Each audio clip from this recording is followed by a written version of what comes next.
మూడవదిగా మనం గమనించినప్పుడు రోమీలకు రాసిన పత్రిక 3వ అధ్యాయం 23వ వచనం 24వ వచనం, ఏ భేదమును లేదు, అందరూ పాపము చేసి దేవుడు అనుగ్రహించు మహిమను పొందలేకపోతున్నారు.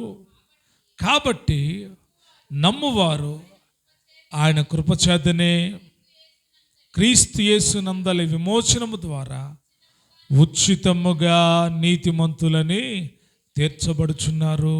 మూడవదిగా దేవుడు మనకు అనుగ్రహించిన ఆ కృప ఏంటో తెలుసా? ఆ మహదైశ్వర్యం ఏంటో తెలుసా? మీరు ఉచితముగా నీతిమంతులుగా తీర్చబడ్డారు. ఎలాగంట? ఆయన కృపచేత యేసుక్రీస్తు నందలి విమోచనము ద్వారా ఉచితముగా. ఎలాగా? అదేనండి, లోకంలో ఎవరిని నీతిమంతులు అంటారు తెలుసా? లోకంలో ఎవరి నీతిమంతులు అంటారు? ఎవరికి డబ్బు ఉంటే వాళ్ళని నీతిమంతులు అంటారు, అవునా? ఎవరు ధర్మకార్యాలు చేస్తే వాళ్ళని నీతిమంతులు అంటారు, ఎవరు అన్నం పెడితే వాళ్ళని నీతిమంతులు అంటారు. కానీ బైబిలు నువ్వు నీ పుణ్యకార్యాల వల్ల నిన్ను నీతిమంతులు నన్ను పిలవట్లేదు. నీ పుణ్యకార్యాలు నీకు నీతిని తీసుకొని రావు. లోకంలో మిమ్మల్ని నీతిమంతులు అంటారేమో, కానీ దేవుడు మిమ్మల్ని నీతిమంతులుగా చేశాడని మీరు తెలుసుకోగలిగితే మీరు దేవుని దృష్టిలో నీతిమంతులే. దేవుడు అంటే మనల్ని ఏం చేశాడు? ఉచితంగా. మనమేం డబ్బులు చెల్లించలా, ఏ ధర్మం చేయాల, ఏమి చేయాల. ఏం చేసామంటే కేవలం ఆయన నమ్ముకున్నాం, అంతే. ఆయన నమ్ముకున్నాం కాబట్టి మనమేమైపోయాం? నీతిమంతులం అయిపోయాం. ఒకప్పుడు నీతిమంతులు అవ్వడానికి ఎన్నో ప్రయాసలు పడేవాళ్ళు. క్రియలు లేకుండా నీతిమంతులైన వాళ్ళు ఎవరైనా ఉన్నారంటే వారు దేవుని బిడ్డలు మాత్రమే. క్రియలు లేకుండా ఎవరు నీతిమంతులు కాల. హేబేలు నీతిమంతుడయ్యాడు. ఎలాగయ్యాడు? దేవుడికి బలర్పించడం మూలాన నీతిమంతుడయ్యాడు. మన అర్పణల మూలాన మనం నీతిమంతులం కాల, మన భక్తి మూలాన మనం నీతిమంతులం కాల. అసలు వాక్యంలో పౌలు గారు అంటాడు, ఏ భేదము లేదు, అందరూ పాపము చేసి దేవుడు అనుగ్రహించే మహిమను పొందలేకపోతున్నారు. కాబట్టి నమ్మువారు ఆయన కృపచేతనే మనము నీతిమంతులమయ్యాం. ఎంత భాగ్యమో! దేవుడి దృష్టిలో నీతిమంతులైతే ఎన్ని ఆశీర్వాదాలు తెలుసా? నీతిమంతుని తల మీదకి ఆశీర్వాదాలు వస్తాయంట. నీతిమంతులు ఎప్పటికీ విడబడరంట. నీతిమంతుల కుటుంబం వర్ధిల్లుతుందంట.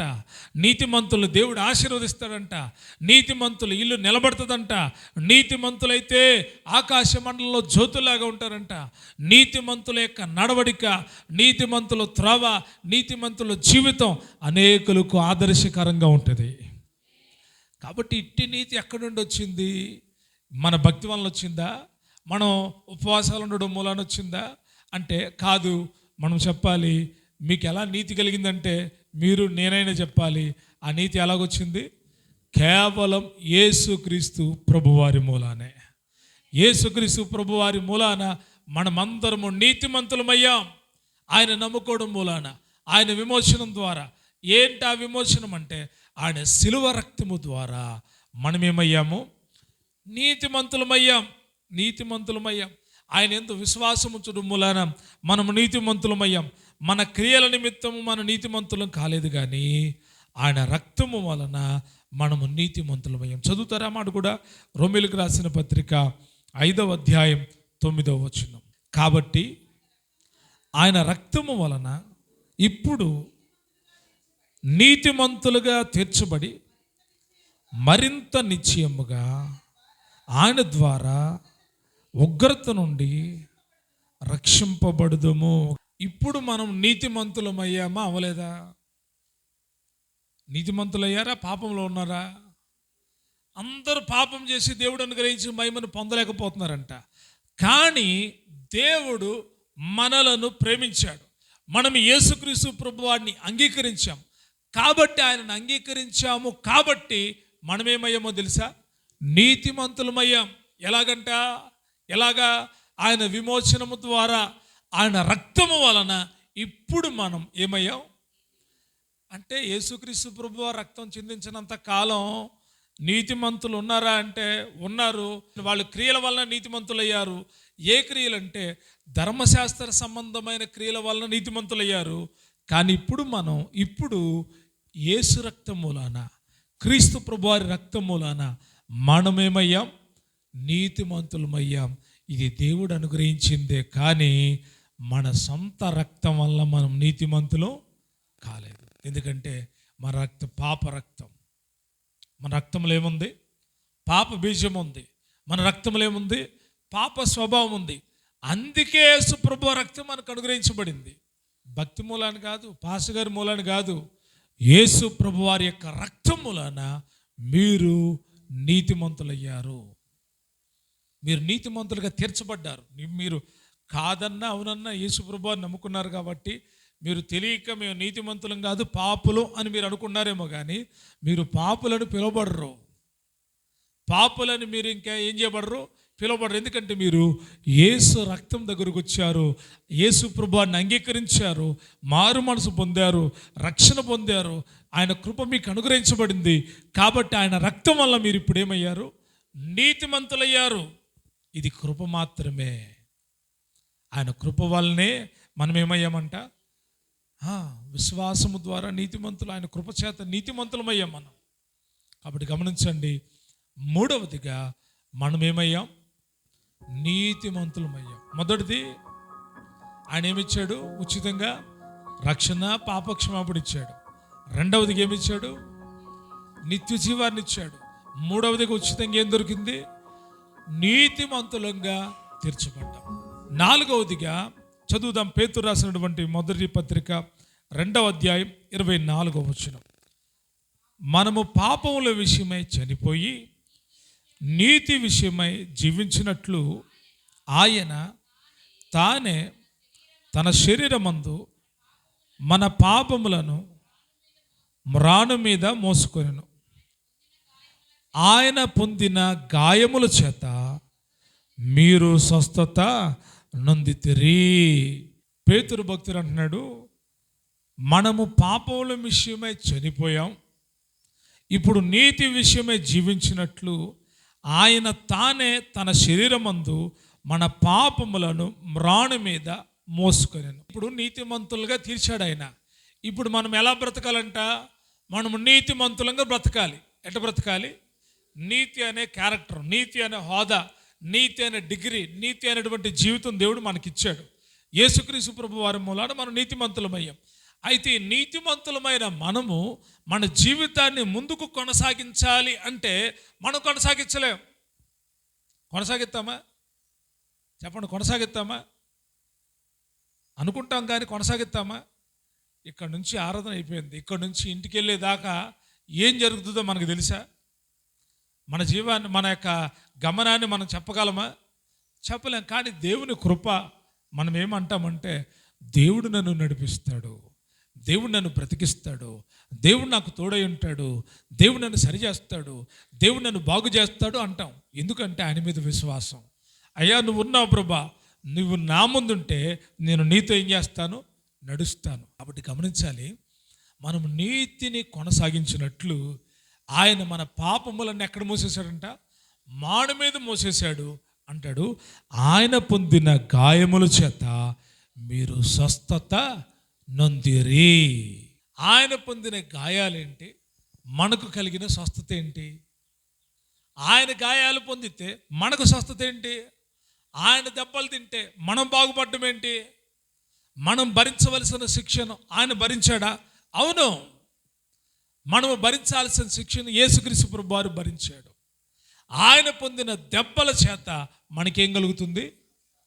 స్వస్థత కలుగుతుంది, ఆరోగ్యం కలుగుతుంది. దేనికి స్వస్థత అంటే మన మనసులకు స్వస్థత కావాలి. దేనికి స్వస్థత? శరీరానికి కాదు. శరీరానికి ఎల్లవేళలా స్వస్థత కలగదు. కలుగుతుందా? కొన్నిసార్లు కలుగుతుంది. కాళ్ళు నొప్పులు వచ్చినాయి అనుకో, కొన్నిసార్లు ఏదో చిన్న ట్యాబ్లెట్ వేసుకుంటే తగ్గుతుంది. అదే వృద్ధాప్య దశ వచ్చింది, తగ్గుతుందా? స్వస్థత వస్తుందా? రాదు. కానీ ఆయన పొందిన గాయముల చేత మనకు కలిగిన స్వస్థత మీరు ఎప్పుడైనా గమనించారా? నాకు స్వస్థత ఇచ్చేశాడు అన్నాడు దేవుడు. అవును, ఇచ్చేశాడు. దేనికి స్వస్థత అంటే అందరూ చెప్పండి, మన మనసుకు స్వస్థతను దేవుడు ఇచ్చాడు. ఎందుకంటే మనసుకి రోగాలు ఉంటాయి. దాన్నే మానసిక రోగం అంటాం. మనసు బాగాలేదనుకోండి, మనుషులు బాగాలేరు. బాగుంటారా? మీ మనసు బాగోకపోతే మీ ముఖం బాగోదు. మీ మనసు బాగోకపోతే మీ చూపులు బాగోవు. మీ మనసు బాగోపోతే మీ మాటలు బాగోవు. మనిషికి మనసు చాలా ప్రాముఖ్యమైనది. అయితే ఈ మనసుకి స్వస్థతనిచ్చాడు ఆయన. ఎలాగిచ్చాడంటే ఆయన పొందిన గాయముల చేత మనకేం కలిగింది? స్వస్థత కలిగింది. మన మనసుకు స్వస్థత కలిగింది. ఇప్పుడు మన మనసు నుండి ఎవరు ఉన్నారు అంటే యేసే నింపబడి ఉన్నాడు. ఒకసారి యేసే బాధపడతాడు. వీళ్ళందరూ పెదవులతో కనపరుచున్నారు, కానీ వీరి మనసులు ఎలాగున్నాయి? వీళ్ళ హృదయాలు, వీళ్ళ మనసులు ఎలాగున్నాయి? దూరంగా ఉన్నాయి. మనసులోనే పాపపు ఆలోచనలు, మనసులోనే మంచి ఆలోచనలు, మనసులోనే చెడ్డ ఆలోచనలు. మనం గనక ఈ మనసును జాగ్రత్తగా పెట్టుకోగలిగితే మన ఆధ్యాత్మిక జీవితం అనేటువంటిది వర్ధిల్లుతూ ఉంటుంది. మనం ఆధ్యాత్మికంగా ఆత్మీయతలో వర్ధిల్లుతూ ఉంటాం. ఆయన ఏం చేశాడో తెలుసా? 4వదిగా మన ఆత్మల గురించి ఆలోచన కలిగిన వాడే మన మనసుని ఏం చేశాడు? ఆయన ఏం చేశాడు? మన మనసుకి ఏం చేశాడు? స్వస్థత కలుగు చేశాడు. ఈ మనసు నిండా చెడు తలంపులే, ఈ మనసు నిండా పాపపు ఆలోచనలే.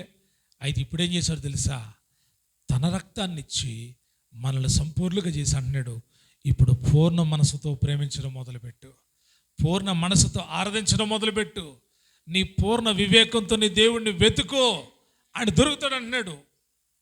మనసు అక్కడ పెట్టి మనిషి ఒక సాటు ఉన్నారనుకో, ఏమన్నా వెళ్తుందా? కొన్నిసార్లు నాకేం బాధ వేస్తుందంటే, నాకు ఎటువంటి బాధ కలుగుద్దంటే, ఇంత చాలా గొప్ప విషయాలు వాక్యంలో బోధిస్తే ఇన్ని విషయాలు విన్న తర్వాత ఎందుకు వీళ్ళు ఇలాగ మారిపోతున్నారు? ఎందుకు దేవుడికి వ్యతిరేకం అవుతున్నారు? ఎందుకు దేవుడిని వెంబడించట్లా? ఎందుకు వీళ్ళకి ఆసక్తి కలగట్లేదు? ఎందుకు ఈ వాక్య భాగాలు ఇంత వాక్యం విని ఎందుకు వీళ్ళు ముందు కొనసాగట్లేదు అని ఆలోచించినప్పుడల్లా అప్పుడు పరిశుద్ధాత్ముడు చెప్తాడు నాతో, వారు నీ దగ్గర విన్నారు కానీ వారి మనసు లోపలికి వెళ్ళలేదు. మీ మనసు లోపలికి వెళ్తే ఒక దృఢ నిశ్చయిత అవుతుంది. తీర్మానం మనసులో ప్రారంభమైతే మీ ఆధ్యాత్మిక జీవితం మీరు ముందుకెళ్తూనే ఉంటారు. ఎవడు ఆపలేడు.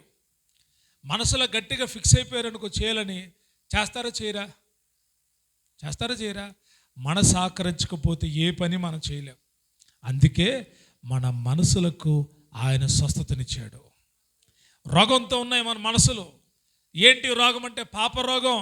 ఈ రోగం ఉండడం మూలాన మనసులో అసూయ, మనసులో ద్వేషం, మనసులో పగ, మనసులో కక్ష, మనసులో విమతాలు, మనసులో భేదాలు, మనసులో చెడు కార్యాలు, మనసులో చెడు తలంపులు, ఇవన్నీ మనసులో పెట్టేసుకుంటున్నాం. ఇవన్నిటి మూలాన మన ఆధ్యాత్మిక జీవితం పాడైపోతుంది. మనసును పాడు చేసే భయంకరమైన ఒక రోగం మీకు చెప్తాను. మనసుకున్న భయంకరమైన రోగం ఏంటంటే, చాలా రోగాలు ఉన్నాయి మనసుకి. భయంకరమైన రోగం ఏంటంటే గర్వం. పరలోకంలో ఒక దూత ఉంది. దూత ఏంటి? నా వేవేల దూతలు ఉన్నాయి. ఆ దూతల్లో ప్రధానమైన దూత ఉంది, కెరూబు. ఆ దూత పేరు లూసిఫర్. ప్రకాశమానంగా ఉంది, దేవుని మహిమతో ఉంది. ఆ దూత తన దూతలతో కలిసి వీణ వైన్య నాదాలు ప్లే చేస్తూ ఉంటే ఎలాగుందో తెలుసా? పరలోకం కదిలిపోతుంది. పరలోకం ఏమవుతుంది? అంత ఘనమైన పరిచర్య చేస్తున్న లూసిఫర్ కంట మనసు లోపల పాపం వచ్చింది. ఏంటి ఆ పాపం అంటే? గర్వం. ఏంటిది? నేను లేకపోతే ఈయనకి ఎవళ్ళు, ఇంకా నేను లేకపోతే, నేను పాడకపోతే, నేను వాయించకపోతే, నేను ఆరాధించకపోతే, నేనే లేకపోతే ఎక్కడా? ఒక్కొక్కసారి ఈ గర్వం తలకి బాగా ఎక్కేస్తుంది. పడిపోవడానికి ముందేముంటుందంట? గర్వం ఉంటుంది. మీ లోపల మీ మనసును పాడు చేసే భయంకరమైన పాపాల్లో ఒకటి ఏంటంటే, ఒకటి గర్వం. దేవుని పిల్లలు బాగా గుర్తుపెట్టుకో. లోకంలో ఉన్నవాడు గర్విస్తాడు. వాడు డబ్బుని బట్టి గర్విస్తాడు, పదవిని బట్టి గర్విస్తాడు, జనాలను బట్టి గర్విస్తాడు, తనకున్న బంధు బలగాన్ని బట్టి గర్విస్తాడు, ఆస్తిని బట్టి గర్విస్తాడు, తనకున్న సామాగ్రిని బట్టి గర్విస్తాడు, టాలెంట్ని బట్టి గర్విస్తాడు, జ్ఞానాన్ని బట్టి గర్విస్తాడు. దేవుని బిడ్డలు దేన్ని బట్టి గర్వించకూడదు, దేన్ని బట్టి గర్వించకూడదు. దేవుడు నీకు విజయం ఇచ్చినా గర్వించొద్దు, దేవుడు నీకు ఆస్తి ఇచ్చినా గర్వించొద్దు, దేవుడు నిన్ను హెచ్చించినా గర్వించొద్దు, దేవుడు నీకు ఏమి ఇవ్వకపోయినా గర్వించొద్దు. గర్వం నీ లోపల వచ్చిందంటే నీ మనసును పాడు చేస్తుంది. నీ మనసు పాడైందంటే అది నీ ప్రభు మీద ఉండదు. ఆధ్యాత్మిక జీవిత పతనానికి కారణం మనసును పాడు చేసేది అంటే గర్వం. ఆ గర్వం ఏం చెప్తుంది అంటే నేను లేకపోతే నేను నేను నేను నేను నేను నేనే అతను బ్రతికించా, నేనే అతను బాగు చేశా. కుటుంబ గర్వాలు. ఒక ఆయన అంటాడు, మా కుటుంబమేనండి వారిని బ్రతికించింది, మా కుటుంబం లేకపోతే వాళ్ళు ఉండేవాళ్ళు కాదు, మేము లేకపోతే వాళ్ళు ఉండేవాళ్ళం కాదు, నేను లేకపోతే వాళ్ళు ఉండేవాళ్ళు కాదు. ఇవన్నీ హృదయం లోపల నుండి బయటకు వస్తున్నాయంటే అర్థం ఏంటో తెలుసా? వీరు లోపల ఏముంది? గర్వం ఉంది, గర్వం ఉంది. నేను అని అతిశయించడం గర్వం. గర్వం అనే పాపం ఎప్పుడైతే లూసిఫర్ యొక్క మనసులో వచ్చిందో దేవుడు అక్కడ ఉంచాడా? ఉంచలా. హలో, నీవిక్కడ ఉండడానికి వీల్లేదు అని తోసేస్తే ఆ లూసిఫర్తో పాటు కొన్ని దోతలు లూసిఫర్ని వెంబడించినాయి. ఆటి మనసులో కూడా గర్వం వచ్చినాయి, ఆ లూసిఫర్కి సపోర్ట్ చేసినాయి. వెంటనే దేవుడు ఏం చేశాడు తెలుసా? వాటన్నిటిని పరలోకం నుండి తోసివేశాడు. దేవుడు ఆయన సన్నిధిలో ఉండనివాడు. గర్విష్ఠులు దేవుని సమ్ముఖంలో నిలబడలేరు. గర్వం మనలోకి రాకూడదు. గర్వం అనే పాపము యేసయ్య శిలువ రక్తము ద్వారా కడిగివేయబడింది. ఒక క్రైస్తవుడిలో గర్వము ఉండకూడదు. గర్వము, భయంకరమైన గర్వం మామూలుది కాదు. గర్వం మనలో ఉండకూడదు. ఆయన పొందిన గాయముల చేత మీరేం పొందారు? స్వస్థత. గర్వానికి స్వస్థత. మనసును పాడు చేసే ప్రతి దాని నుండి దేవుడు మనకేమిచ్చాడు? విడుదలిచ్చాడు. ఇప్పుడు మనం మైండ్ లేని వాళ్ళం కాదు, మనసు కలిగిన వాళ్ళం. ఏ మనసు కలిగిన వాళ్ళం అంటే క్రీస్తు మనసు మనం కలిగిన వాళ్ళం. కొన్నిసార్లు సాతానుడు వచ్చి పాడు చేస్తాడు, మన మనసును పాడు చేస్తాడు. మన మనసును పాడు చేస్తే ఆడికి తెలుసు ఇక్కడ దేవుడితో మాట్లాడు, దేవుడికి ప్రార్థన చేయడాను. మనం జాగ్రత్త పడాలి. గుర్తుపెట్టుకోండి, ఈ వాగ్దానం, ఈ వాక్యం మీ గుండెలో ఉండాలి.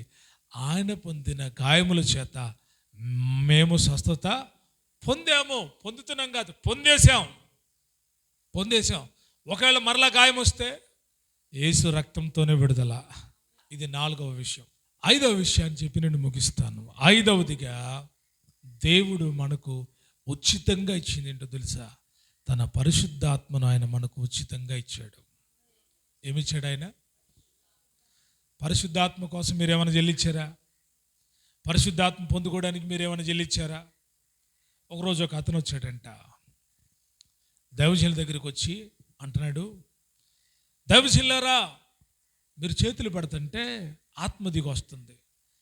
ఆ మొదటి శతాబ్ద కాలంలో దైవజనులు పరిశుద్ధాత్మతో సంఘము నింపబడిలాగున వారి మీద చేతులుంచి ప్రార్థన చేస్తూ ఉన్నప్పుడు వారు పరిశుద్ధాత్మ శక్తి చేత నింపబడి వారు అన్య భాషలు మాట్లాడుతూ ఉన్నారు. ఇది జరుగుతూ ఉంది.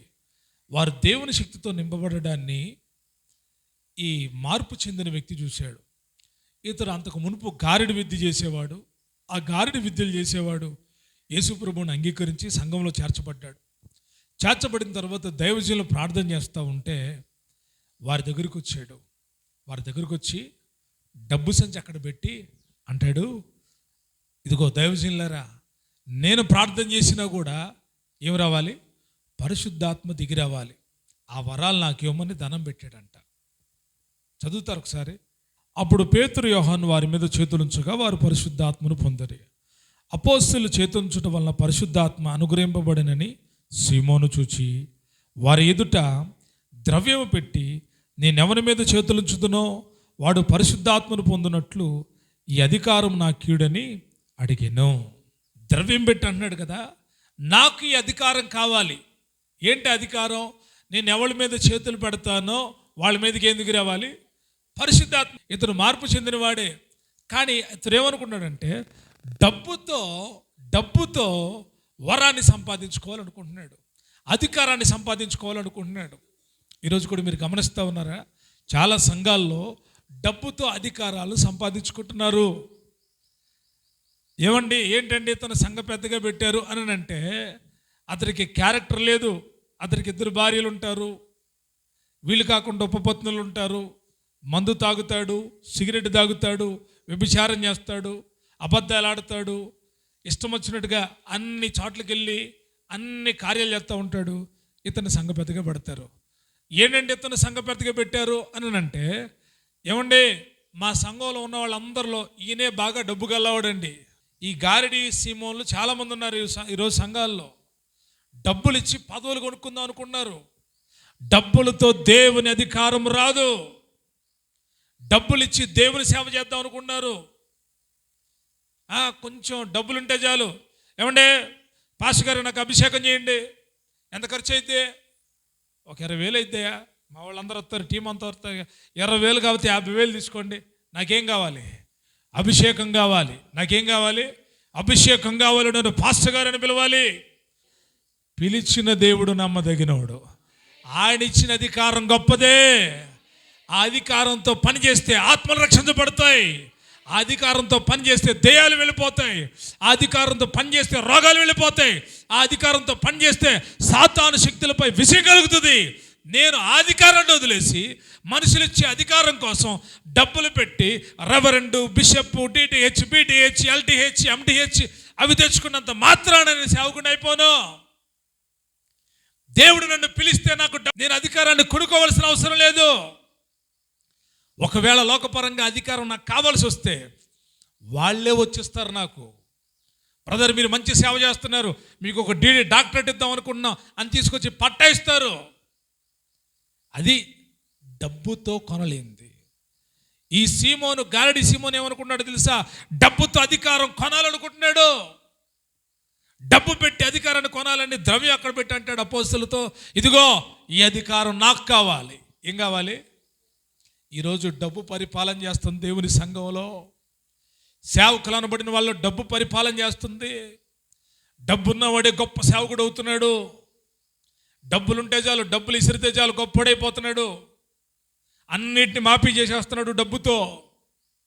జాగ్రత్త సుమా, జాగ్రత్త సుమా.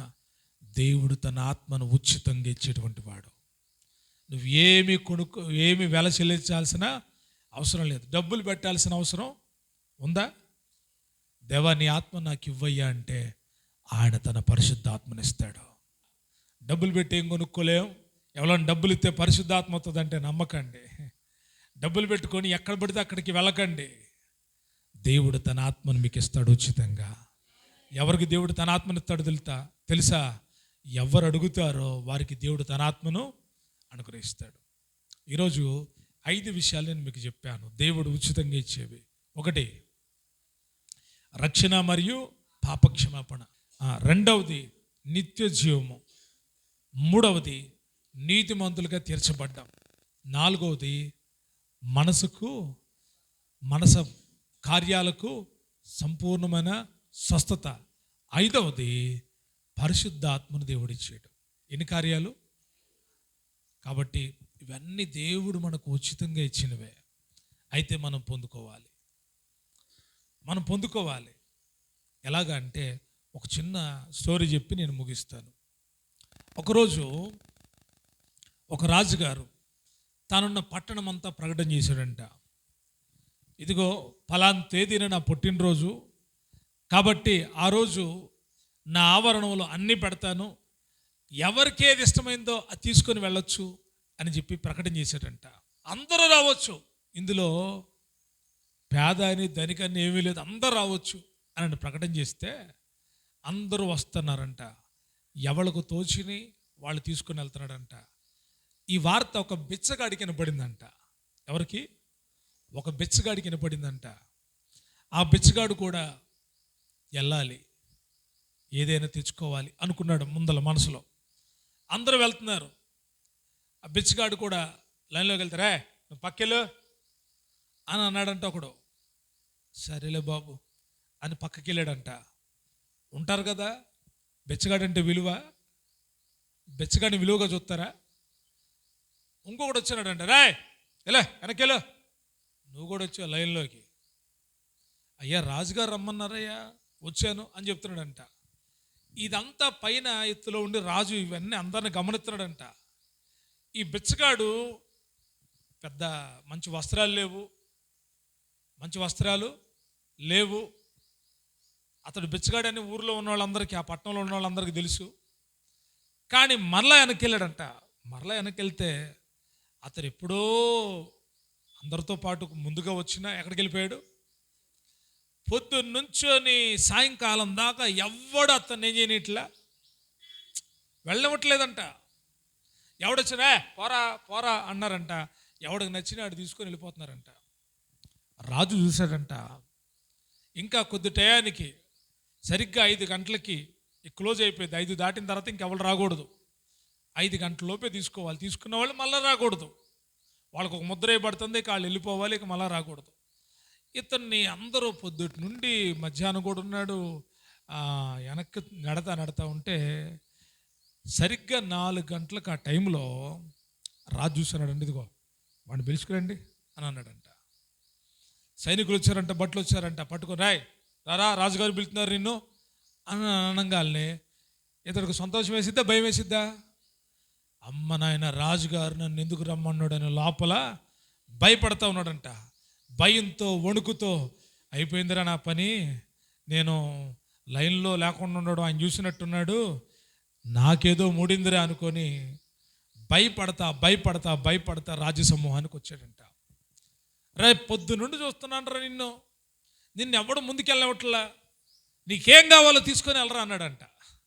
ఏమన్నాడు? నేను చూస్తున్నాను రా, నిన్నెవ్వడు ముందుకెళ్ళవట్లా, నీకేం కావాలో తీసుకొని వెళ్ళు అన్నాడంట.